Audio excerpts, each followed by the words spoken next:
महाराष्ट्र का नासिक, यहाँ जाकिर हुसैन अस्पताल के बाहर 21 अप्रैल को ऑक्सीजन टैंकरों को भरा जा रहा था। इसी दौरान एक टैंक से गैस लीक होने लगी और पूरे इलाके में फैल गई।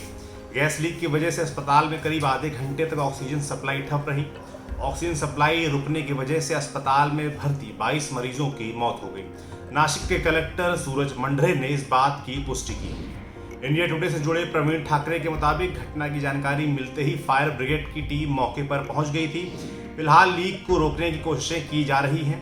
उन्होंने बताया कि जाकिर हुसैन अस्पताल में कुल 171 मरीज भर्ती थे। ऑक्सीजन सप्लाई बंद होने के बाद गंभीर रूप से बीमार मरीजों को आनन फानन में दूसरे अस्पतालों में शिफ्ट किया गया। ऑक्सीजन लीक के जो वीडियो सामने आए हैं उनमें दिख रहा है कि सफेद घना कोहरा जैसा तेजी से चारों ओर फैल रहा है। कर्मचारी ऑक्सीजन मास्क लगाकर टैंकर के पास जाते दिख रहे हैं ताकि लीक को रोका जा सके। एएनआई के मुताबिक एफडीए मंत्री डॉक्टर राजेंद्र शिंगड़े ने कहा कि सरकार ने जांच के आदेश दे दिए हैं और इस बात की डिटेल रिपोर्ट मांगी गई है कि गैस लीक कैसे हुई। उन्होंने कहा कि जिम्मेदार लोगों पर सख्त कार्रवाई होगी। महाराष्ट्र के मुख्यमंत्री उद्धव ठाकरे ने घटना पर शोक व्यक्त किया है। उन्होंने लिखा, इस वक्त जब कोरोना वायरस के चलते पूरे देश में संकट है, कहीं ऑक्सीजन नहीं, दवाई नहीं, बेड्स नहीं है, इनके अभाव में मरीजों की मौत लगातार हो रही है। ऐसे में नासिक की महानगर पालिका के अस्पताल में ऑक्सीजन रिसाव की घटना बेहद आहत करने वाली और दिल दहलाने वाली है। 22 मरीजों की जान चली गई। इस दुख को जाहिर करने के लिए मेरे पास शब्द नहीं है। इस दुर्घटना के जवाबदारों को छोड़ा नहीं जाएगा। मैंने घटना की उच्च स्तरीय जांच के आदेश दे दिए हैं।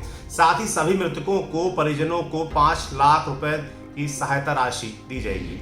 दूसरी तरफ कोविड-19 की दूसरी लहर से पूरा देश इस वक्त जूझ रहा है। अलग अलग शहरों के अस्पतालों से ऑक्सीजन की कमी की खबरें आ रही हैं। ऑक्सीजन के लिए तमाम हेल्पलाइन नंबर्स भी दिए गए हैं, फिर भी कोविड के कई मरीजों को न ऑक्सीजन मिल पा रहा है और न ही अस्पतालों में बिस्तर। राजधानी दिल्ली के ही अस्पतालों की बात करें तो आज तक की रिपोर्ट के मुताबिक यहाँ के सर गंगाराम अस्पताल के पास जितना ऑक्सीजन है वो केवल 24 घंटे तक चल सकता है। एलएनजेपी अस्पताल को 10 टन ऑक्सीजन मिला है जो अभी के लिए पर्याप्त है। वहीं संजय गांधी अस्पताल के पास केवल 8 घंटे चलाने लायक ऑक्सीजन बचा है। हाल ही में हमारे साथी वरुण ने एक रिपोर्ट लिखी थी। उसके मुताबिक भारत की ऑक्सीजन उत्पादन क्षमता 6400 मीट्रिक टन है, जबकि आमतौर पर मेडिकल ऑक्सीजन की मांग 2000 मीट्रिक टन के करीब होती है। हालांकि कोविड-19 की वजह से मेडिकल ऑक्सीजन की मांग तेजी से बढ़ी है। सरकार क्या कदम उठा रही है, ये सवाल है। अस्पतालों में ऑक्सीजन सप्लाई बढ़ाने के लिए उद्योगों को ऑक्सीजन देने पर रोक लगा दी गई है। केंद्र सरकार ने 18 अप्रैल को आदेश जारी किया कि अब केवल 9 जरूरी इंडस्ट्रीज को ही ऑक्सीजन दी जाएगी।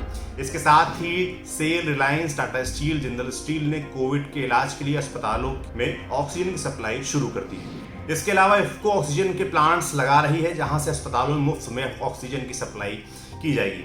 ऑक्सीजन और कोरोना से जुड़े ऐसे ही और तमाम मसलों के लिए हमारी 4 टीमें फील्ड पर निकल चुकी हैं। उनसे जुड़े जो अपडेट्स आएंगे वो भी हम आप तक पहुंचाते रहेंगे। आप देखते रहिए दी लल्लन टॉप।